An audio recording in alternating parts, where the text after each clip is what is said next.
So this is Dyslexia Awareness Month, and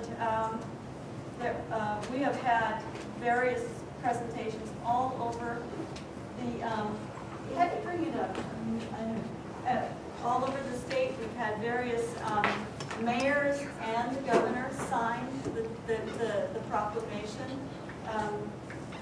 The Huntsville mayor, the Madison mayor, and Hoover, Birmingham, Pell City, Mobile, Auburn, and others, Alabaster, awesome. and others.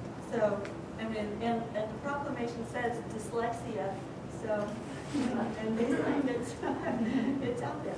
Then we put out like 4,000, between 4,000 and 5,000 bookmarks about dyslexia that have resources, and so we have some that we could share that you could take home with you. Wonderful. And thank you, Hetty, for all the work you put into Dyslexia Awareness Month. She does a lot of work on that. A huge vote of thanks goes to Mary Stowe, who is our president-elect and very soon to take over my position as president. And without her, not much would have happened this year.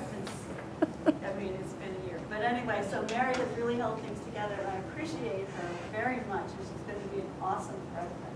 So let's give her a round. Thank you. Mary, would you tell the group about upcoming workshops? Do you remember Okay, those? I do. I have them permanently implanted in my brain. We've been working on those. Next year, we're looking minimally at 3. We have one in January where Laura Parks will be coming to Hoover, and it will be at the Hoover Library. There's also another video that is in production now called Dyslexia, and it has a different spelling. So it's a little bit different than Journey into Dyslexia, so we also want to have that available at the same time. In April, we'll have a workshop in Mobile. Actually, it's a conference. The format will be a conference. Susan Hall has committed to coming, and she's going to do a workshop on using manipulatives for reading comprehension. And then there'll be some other folks. There's one lady from Mississippi who's coming to speak about dyslexia. And then there'll be some breakouts in the afternoon, math topics, attention topics, medical topics, reading, all of those kinds of things. And that will be in the afternoon. And we'll have 2 sets of breakouts. So it'll be a full day conference, and Susan Hall will start us off in the morning. In September, we will be back in Birmingham. And we're looking to have Jan Roselle and Carol Searcy come and present their work on a book that they produce. It's called Power Tools for Adolescent Literacy. And it's a really great resource for all kinds of reading strategies that you can use with students in general ed classroom, in intense intervention time, or just to hone in on a more specific skill. So we're hoping to have them come in September. That will be September 15th, I think, and it will be back at St. Francis Xavier in Birmingham. So those are the ones that are in the works presently. I know some of the educational groups across the state will be showing Journey into Dyslexia with their groups.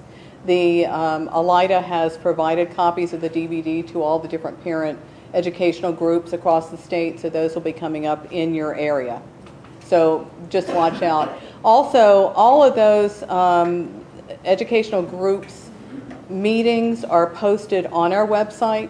So if you have a question about a meeting in your area, you can go to the website, and on the page that says Regional Educational Group, the meetings will be listed there.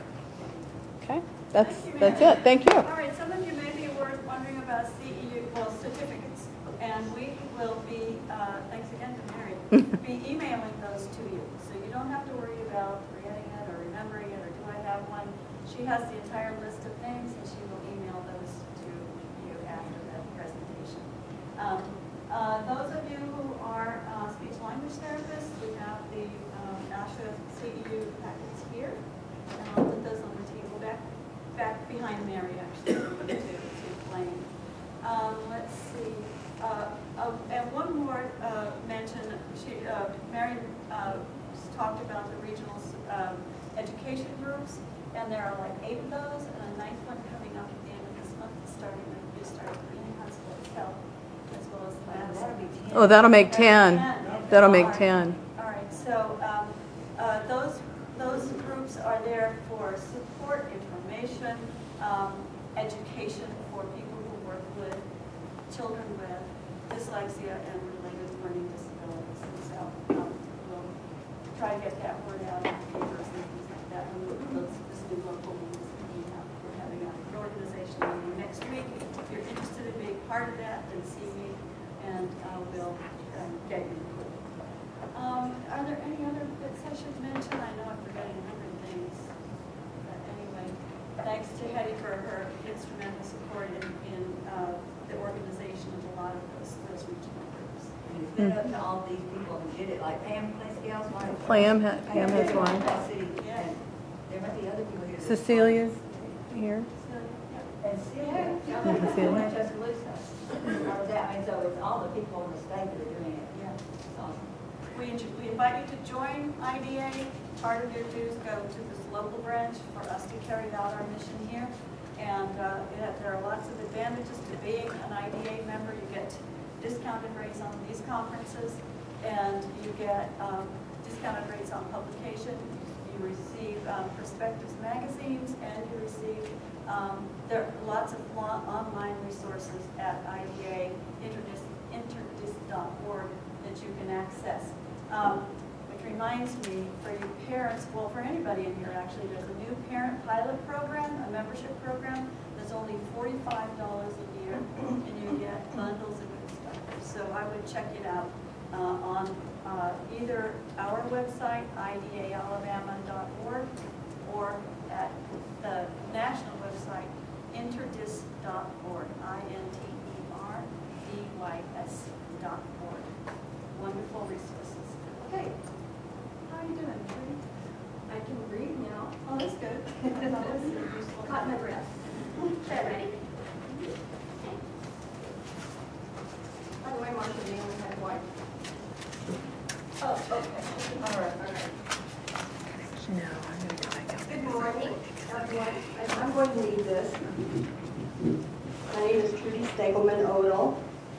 I kind of came in on a wing and a prayer this morning because I'm new to the area. I moved here, my husband and I moved here in June from Kansas, and Marcia and I were working on continuing